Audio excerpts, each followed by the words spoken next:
Hello, Daniel Page, represented by SVS Management. Thank you very much and enjoy the tape. Pluto. This was the cat's name, my favourite pet and playmate.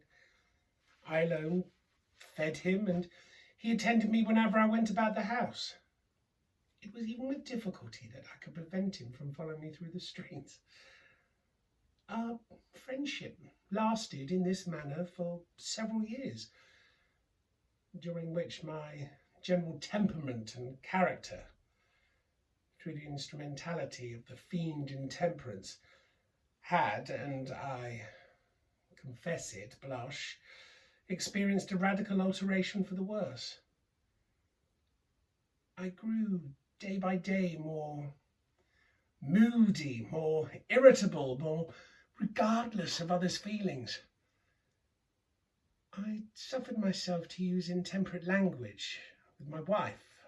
At length I even offered her personal violence. My pets, of course, were made to feel the change in my disposition, not only in neglect, but I ill-used them. For Pluto, however, I still retained sufficient regard to restrain me from maltreating him, as I made no scruple of maltreating the rabbits, the monkey, or even the dog, when by accident or through affection they came my way. But my disease grew upon me, for what disease is like alcohol? And at length even Pluto, who was now becoming old and consequently somewhat peevish, even Pluto began to experience the ill effects of my ill temper. One night, returning home, much intoxicated from one of my haunts about town, I fancied that the cat avoided my presence. I seized him, when in his fright at my violence he inflicted a slight wound upon my hand with his teeth.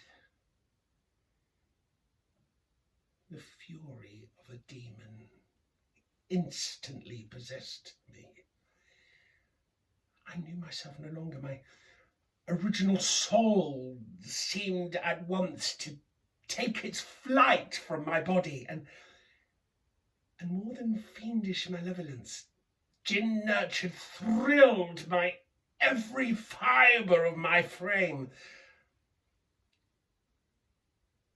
I took from my waistcoat pocket a penknife, opened it, grasped the poor beast by the throat, and deliberately cut one of its eyes from the socket.